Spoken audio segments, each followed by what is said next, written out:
Bienvenue à Ose ton monde, la chaîne qui donne la parole à ceux et celles qui osent vivre leur monde. Et on repart en Bretagne avec Colline Cornefer. Bonjour Colline, Bonjour, bonjour Corinne. tu vas bien? Ouais, très bien. Ok, alors Colline, toi tu es en Bretagne, mais tu es en Bretagne depuis longtemps? Là, ça va faire 4 ans à peu près. Ouais. Oui, donc tu n'es pas d'origine bretonne. Si j'ai un côté de ma famille qui est de Bretagne, du côté de ma mère, enfin plus particulièrement Châteaubriand au-dessus de Nantes. Et voilà. Donc c'est en même temps, je suis revenue un petit peu à certaines origines. Ouais. C'est quoi qui t'a appelé vers la Bretagne? C'est légende? Ouais, c'est son énergie. Enfin, moi, j'adore la Bretagne, la côte particulièrement, son climat, sa culture. Et j'ai vraiment senti, en fait, ce qui s'est passé, c'est au moment de m'installer, j'ai visité plusieurs grandes villes en France. Et quand je suis descendue du train à Nantes, il y a quelque chose à l'intérieur qui a dit, c'est là. Et voilà. C'est plus- c'est comme ça que ça s'est passé. Et tu as écouté cette petite voix. Ouais, parce que bon, les abords de la gare de Nantes, elles sont pas forcément très attractifs et très beaux, mais il y avait un truc qui, quand je suis descendue, je me suis dit, c'est là. En tout cas, Ok. pour commencer. Après, je sais pas, hein, ça veut pas dire que je vais rester là toute ma vie, mais voilà. Du coup, tu as écouté cette petite voix que tu écoutes relativement souvent. Ouais. Bah, vraiment, quand je me suis installée, quand j'ai démarré mon activité, c'est vraiment ça qui m'a guidée tout le long. Mhm. Il disait, bah, c'est là, c'est comme ça. Il y a des choses qui se sont faites de manière assez fluide et des synchronicités, des choses totalement inattendues.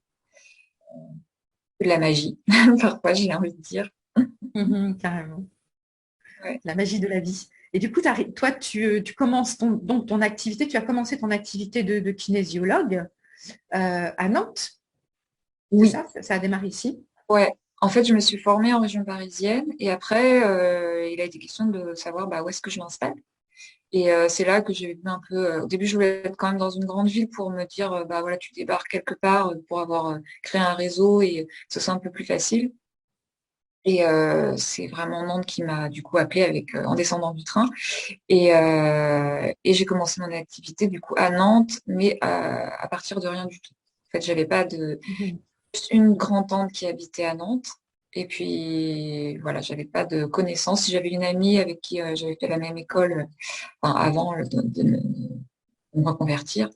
Mais à part ces deux personnes-là, j'avais aucune connaissance sur Nantes. Donc, du coup, c'est un grand saut dans le vide que tu as fait.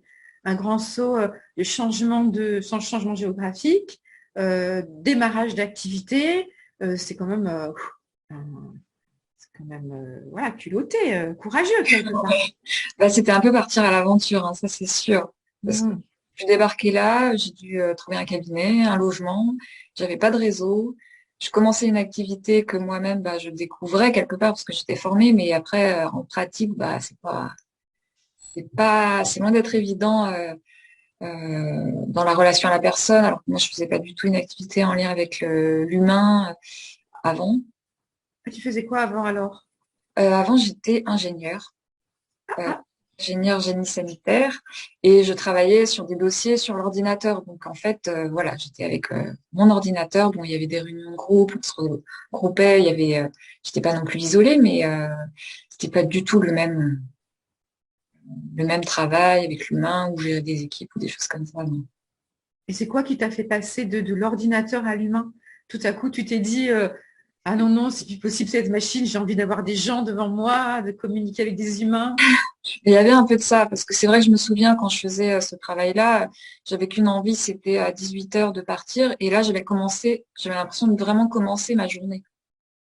Donc, je travaillais jusqu'à 18 heures et puis là, c'était bon, allez, la journée, elle commence. Et puis, du coup, le soir, je faisais plein de choses. Je sortais, je faisais du sport, je faisais des expositions, du cinéma, je voyais des gens. Et en fait, j'avais l'impression en une journée d'avoir deux journées parce que, en fait, ça me nourrissait pas du tout ce travail-là. Donc, et c'était très fatigant. Il y avait quelque chose en moi c'était confortable, donc j'ai continué comme ça un petit moment. Et puis à un moment, comme j'étais contractuelle dans la fonction publique, il y a eu des restrictions budgétaires et on m'a dit, on renouvelle pas ton CDI. Donc sur le coup, c'est un peu compliqué, mais je pense que je serais restée là-dedans s'il n'y avait pas eu ça en fait, parce que c'était confortable. J'avais aussi financièrement, c'était bien payé. Euh, et là, à partir de ce moment-là, je me suis dit, qu'est-ce que je fais? J'avais des soucis avec mon appartement à Paris. J'avais un diplôme allemand. Donc, du coup, je me suis dit, je pars en Allemagne. Et c'est là que, entre guillemets, l'aventure a commencé de l'imprévu, en fait. Parce que Mm. là-bas, en Allemagne, j'ai voulu chercher un boulot et en fait, j'ai pas trouvé parce que c'est plus compliqué en Allemagne pour travailler dans la fonction publique, Mm. un doctorat. Euh, que voilà, je suis restée quelques mois là-bas, j'ai rencontré quelqu'un, on a décidé de partir en voyage, voyage avec sac à dos, hein. Mm. L'idée c'était de faire la route de la soie.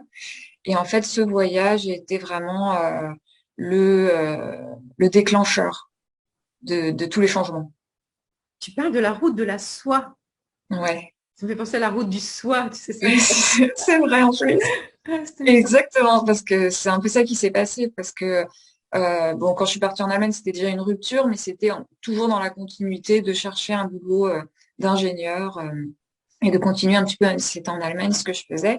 Et là, avec ce voyage, il y a vraiment eu quelque chose qui s'est cassé. Bon, ça a été aussi assez douloureux, hein. C'est pas fait vraiment en douceur pour moi.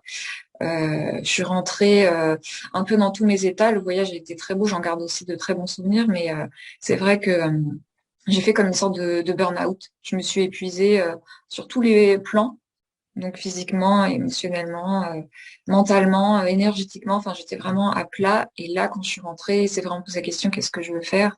Qu'est-ce que je veux déjà me retrouver? Et après, quel sens je veux donner à ma vie? Qu'est-ce que j'ai vraiment envie de faire? Et en fait, je me suis rendu compte que c'était pas du tout ce que je faisais qui me faisait vibrer. Et pour moi, je vois ça un peu comme la vie qui a dit, tu t'es trompé de chemin, tac, on casse tout et on recommence et on te remet sur la bonne voie quelque part. Parce que, voilà. Ouais, tout à fait, ça résonne vraiment comme ça. C'est comme si, en fait, ton étoile, ta conscience supérieure qui gère un peu tout ça, là, toute cette vie que tu es en train de vivre, disait, OK, l'âme, attention, voilà, on est parti pas sur la bonne route. Hop, allez, on va créer des événements pour rétablir le Ouais, chemin.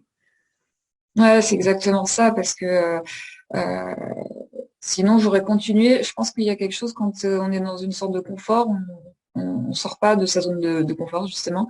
Là, il y a eu vraiment quelque chose qui est venu se casser brutalement. Ça a été très violent.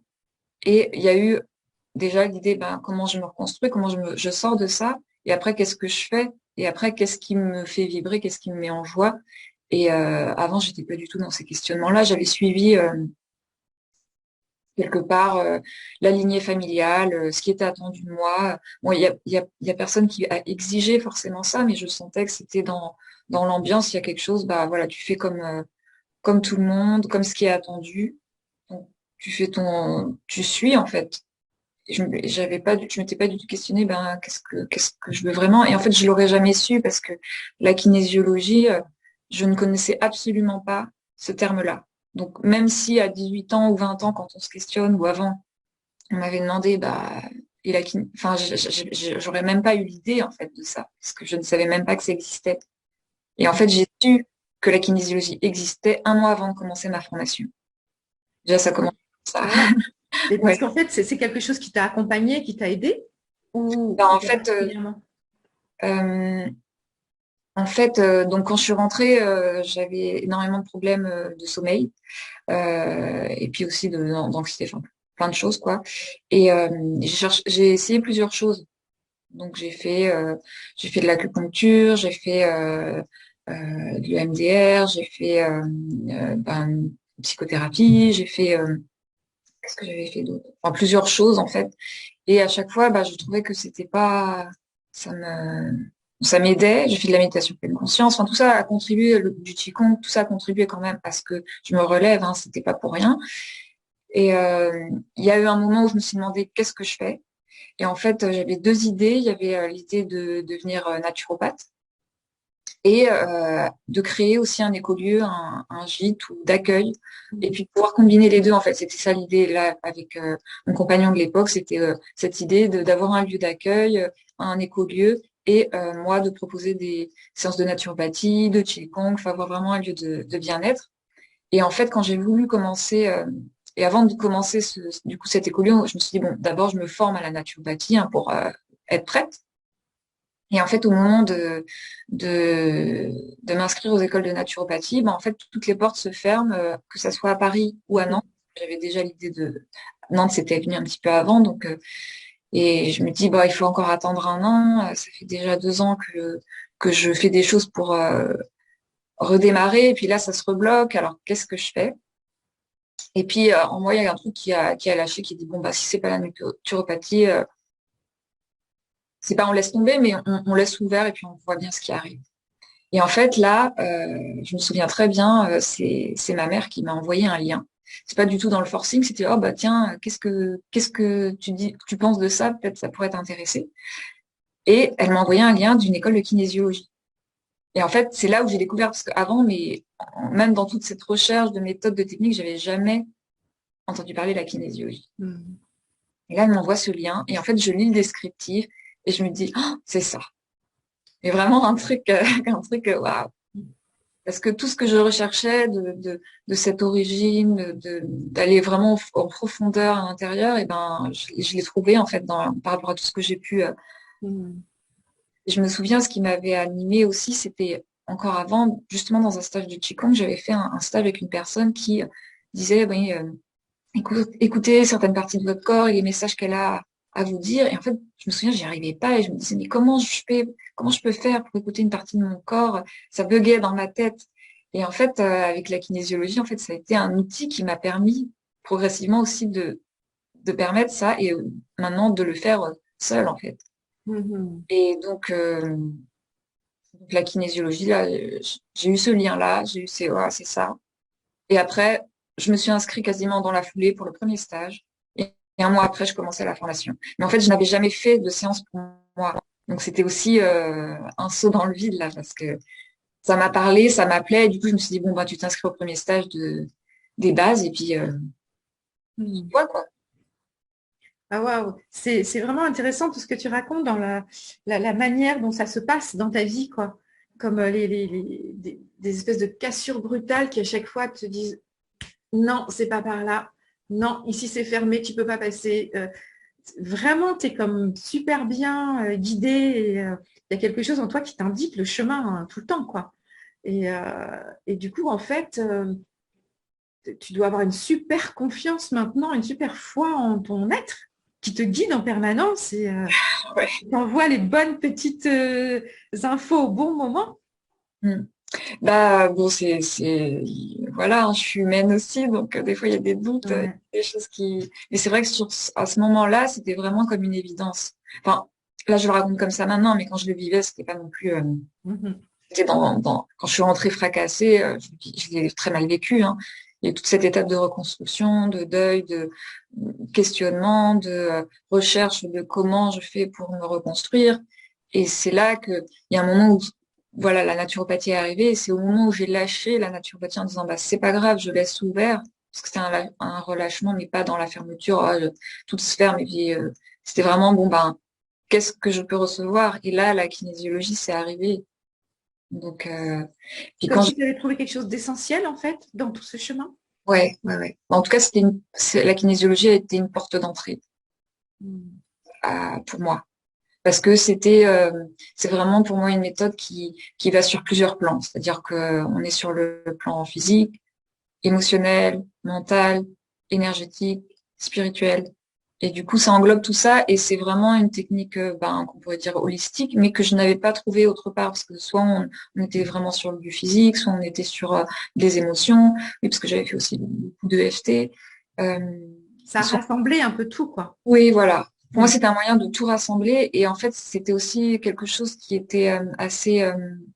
Je pense qu'à l'époque, un peu moins maintenant, mais j'avais besoin de quelque chose un peu aussi qui était cadré et du fait que la kinésiologie, les bases, ça soit de la médecine chinoise, qui en fait est aussi une façon de voir le monde de manière reliée et holistique, parce qu'à la base, ceux qui ont fait la médecine chinoise, c'était un peu des chamans, ils observaient la nature et puis ils en déduisaient des choses. Et en fait, pour moi, c'est une technique ancestrale qui a eu, enfin, depuis des millénaires, qui a eu des choses comment dire, des résultats. Et, Mhm. et c'est vraiment basé sur les cycles de la nature. Et pour moi, c'était vraiment de plus en plus important de relier, d'être dans la reliance, en fait, des choses. Et du coup, de me relier à la nature, de me relier à moi-même, de relier les différents plans de mon être.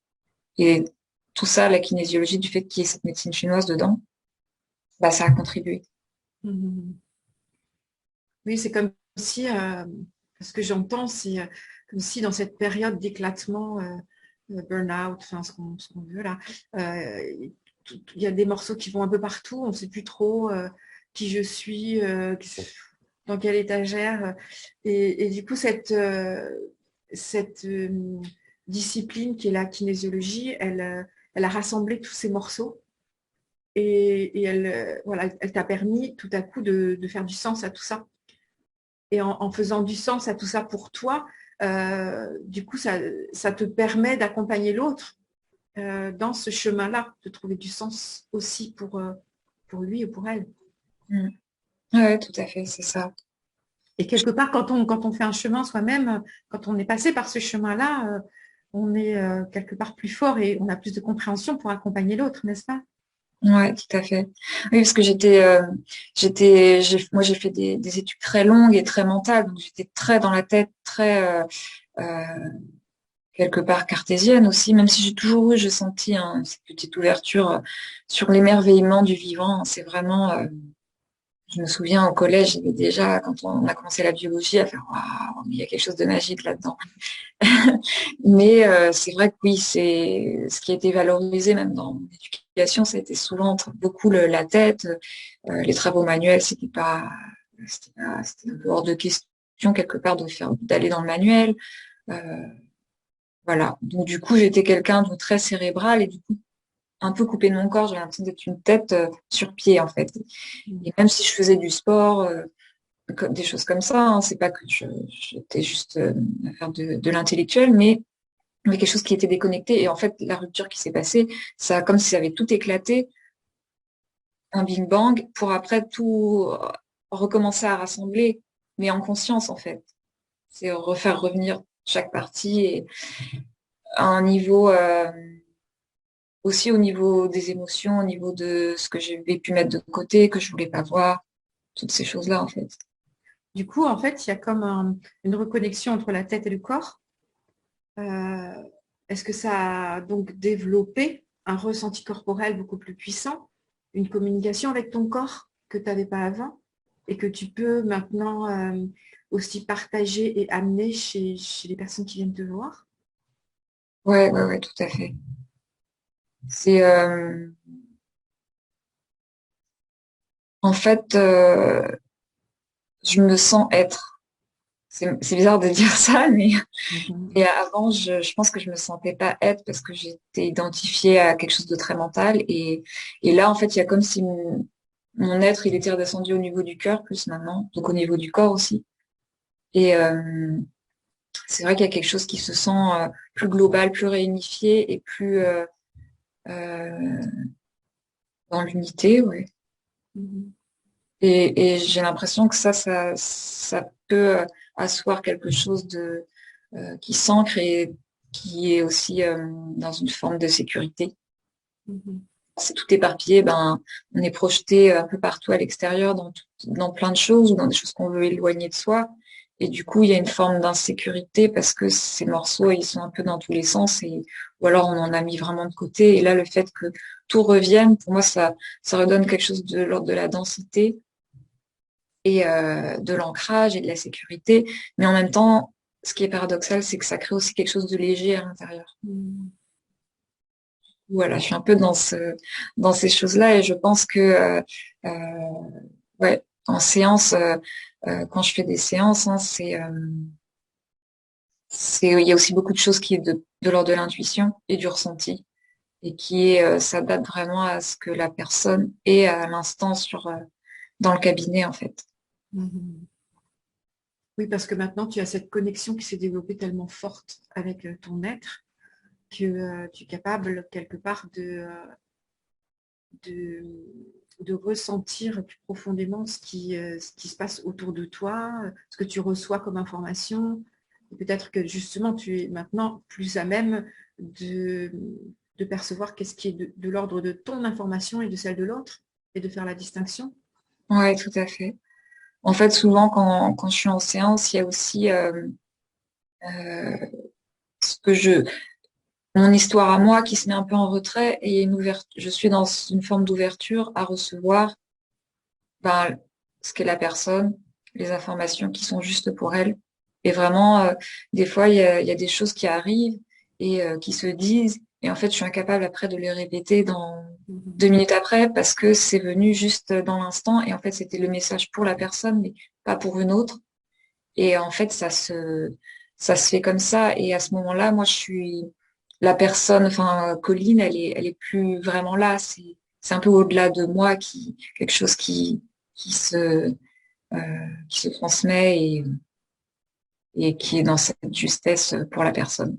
À cet instant, parce que peut-être dans 5 minutes, ça aurait été plus juste d'entendre ça pour elle aussi. Ouais. Mais ce qui m'a donné aussi vraiment beaucoup de confiance, c'est justement, comme tu disais au début, de me sentir guidée, parce que quand je suis arrivée à Nantes, là, ne serait-ce que pour trouver mon cabinet et mon appartement, il y a vraiment, pareil, eu des synchronicités qui se sont faites et des ouvertures. Et là, toute cette période-là, je me suis vraiment sentie guidée pour me dire, bah voilà, c'est vraiment ça que tu dois faire. Mhm. C'est ça ta voie. Et du coup, tu te sens juste maintenant, là où tu es, avec ce que tu fais. Voilà, tu as l'impression que ta vie, elle est remplie. Ouais, mais je pense que il y a toujours un cheminement qui se fait, Mhm.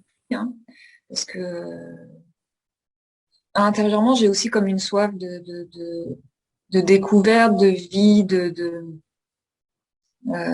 curiosité, de compréhension, d'émerveillement. Et je pense qu'il y a encore quelque chose qui est en chemin. Mhm.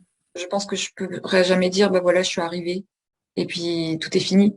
Et en fait, la vie, elle te représente aussi des événements, des choses et hop, ça te remet entre guillemets, dans une sorte de travail avec toi-même et d'acceptation, d'accueil, oui, ok, il y avait ça que j'avais pas encore vu et voilà, c'est un mouvement permanent et là, je pourrais pas dire, bah, je suis arrivée à un certain point, il y a des choses qui évoluent, il y a des doutes qui sont encore là, il y a des moments où c'est plus difficile, il y a des moments où c'est super, il y a des instants qui sont absolument magiques en séance et puis après, il y a des séances qui sont, bah, voilà, on se dit, bon, bah, il s'est passé quelque chose, mais je sais pas exactement quoi et voilà.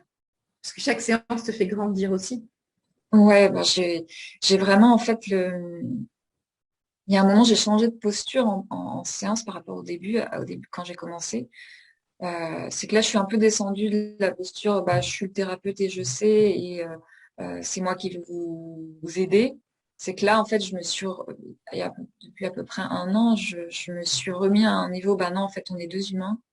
Et en fait, ce qui se passe en séance, c'est vraiment l'interaction de nous deux.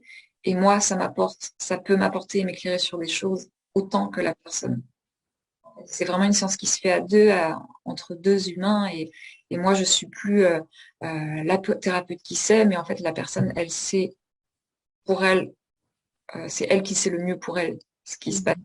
Et moi, je suis juste un guide qui va pointer certaines choses et l'aider à faire un petit peu le chemin. Mais pour moi, c'est vaste communicante et elle m'apporte, l'essence m'apporte énormément également. Mais, Je pense qu'on est thérapeute tant qu'on a besoin encore nous-mêmes de la thérapie. mm, ouais, je pense. En Mhm. fait, moi, ça m'aide beaucoup à comprendre l'humain, la vie, ce qui se passe en moi, à l'extérieur. Et, et en fait, je pense que ça peut se faire sans être thérapeute ou sans thérapie. Mais là, ça m'aide pour moi vraiment à le faire en conscience. Parce que sinon, enfin, c'est ce que j'ai remarqué avant, bah, il y a les choses qui m'arrivaient. Donc, effectivement, il y avait des choses, des émotions, mais Et donc, ça se faisait un petit peu, euh, voilà, ça se faisait. Tandis que là, en fait, ça m'aide à ce que les choses se fassent, mais avec de la conscience. Est-ce que toi, tu as l'impression que euh, ce que tu as fait comme activité avant en tant qu'ingénieur, est-ce que ça t'a aidé? Est-ce que ça t'aide? Est-ce que ça t'accompagne aussi dans ton activité actuelle? Bah, en fait, j'ai longtemps, enfin, là, depuis que j'ai commencé, je me suis toujours demandé, ben, qu'est-ce qui fait le lien avec ce que je faisais avant. Bon, en fait, ce qui m'a aidé déjà, c'est de manière très prosaïque, on va dire, c'est au moment d'apprendre et de ma reconversion, il y avait beaucoup d'apprentissage et pour moi, c'était très fluide parce que j'avais cette capacité aussi à faire des connexions très rapidement et que voilà, je me souviens que parfois il y a des personnes qui redemandaient, qui comprenaient pas deux, trois, quatre fois et moi, c'était un peu instantané, mais je sentais aussi que c'était pas une compréhension uniquement mentale, il y avait quelque chose qui se reconnectait aussi du, du, de l'ordre peut-être d'une certaine intuition de vie, comme si je savais déjà ces choses-là, voilà, que c'était déjà à l'intérieur de moi, mais du coup, c'était beaucoup plus fluide. Et là, en fait, ce qui m'aide, c'est vraiment, du fait des études que j'ai faites dans mon cerveau, ça, j'ai l'impression que c'est très bien construit. Et maintenant, en fait, d'utiliser ce mental, cette tête au service pour mettre des mots, pour expliquer, pour trouver une forme de sens, mais pas que ça soit un sens mental, mais de cette intuition qui ressort, de ces émotions qui sont là, pouvoir les mettre en mots ou en compréhension. Mhm. Et que Il y a une ça soit certaine structure qui est avec là. une certaine structure, voilà, exactement. Que pour moi, des concepts, parce que je suis aussi pour relier tout ce qui est science, intuition, spiritualité Mhm. ensemble. Et en fait, ça m'aide beaucoup pour faire ce lien-là. Et je sais que quand j'ai une intuition ou des émotions, ou quelque chose qui se passe à l'intérieur, pour moi, c'est facile du coup, avec cette tête qui fait des connexions, de reconstruire, de mettre du lien, en fait, et de Mhm. l'expliquer, et de l'écrire, et d'apporter la compréhension simple aux gens par rapport à certains concepts. Voilà. Oui, tout à fait. Je trouve que ça, c'est très important aussi. Hein, on a tendance parfois à aller dans des extrêmes. Soit c'est juste le mental, l'intellect, soit c'est juste le cœur, soit c'est juste le corps. Et qu'en fait, tout ça, ça interagit. On a besoin de tout pour créer quelque chose de complet et d'harmoniser à l'intérieur de nous. Et je trouve que ça, c'est chouette aussi de percevoir que tout ce qui a été vécu finalement dans notre vie, eh ben, nous apporte des éléments importants. C'est pas pour rien que ça a été vécu, que ça a été voilà, traversé, c'est que ça nous enrichit, ça nous construit, ça contribue à faire qui on est maintenant, quoi. Cette magnifique personne qu'on est maintenant. Je voulais te demander comment ça réagissait du côté familial, du coup, puisque au départ, tu disais que c'était pas trop évident, qu'il y avait besoin de faire une activité intellectuelle. Ouais, ma mère, elle m'a beaucoup soutenue et elle me soutient encore beaucoup dans ce que je fais. Parce que je pense que peut-être elle aurait souhaité faire quelque chose dans ce sens-là qu'elle n'a pas pu faire. Et du coup, elle a cette ouverture-là et du coup, elle m'a énormément aidée. Et par contre, du niveau de mon père, c'est un peu plus compliqué. Il venait de ses grands-parents étaient paysans et puis au fur et à mesure avec les études et le fait d'avoir fait des études, d'avoir fait, d'être devenu ingénieur, ça l'a permis d'ascensionner socialement. Et je pense que pour mon père, du coup, c'était plus compliqué j'arrête mon métier d'ingénieur. En plus, c'était pour lui un peu un rêve d'être ingénieur agronome, ce que j'étais en fait avant de devenir ingénieur sanitaire. Et voilà, donc je sais pas trop si lui, en fait, il a pas vraiment cette ouverture-là. Il accepte là ce que je fais, mais c'est voilà. Puis je sais que plusieurs fois, ma grand-mère, elle m'a dit ah ben toutes ces études pour faire ça. Euh, C'était un petit peu toutes ces pour faire études pour ça. faire ça. Voilà. Mais là, elle le dit plus. Donc voilà, il y a aussi un chemin qui s'est fait dans l'acceptation. Et puis j'ai une cousine qui, en fait, au moment où j'ai commencé, là aussi c'était une synchronicité qui était assez remarquable parce que au moment où moi je vais commencer à me former en kinésiologie, j'ai une cousine qui avait fait tout un accompagnement avec une kinésiologue que personne ne savait. Puis tout d'un coup, elle a dit, ah, mais j'ai fait cet accompagnement. Et en fait, Mm. ça l'a propulsée comment dire, dans sa carrière. parce que maintenant elle est styliste pour voilà des grandes marques et ça lui a permis de faire un bond mais de géant et puis tout le monde a fait waouh comment t'as réussi à faire ça et elle a dit ah mais c'est la kinésiologie et du coup ça dans la famille ça a créé un petit peu ah ouais de la kinésiologie.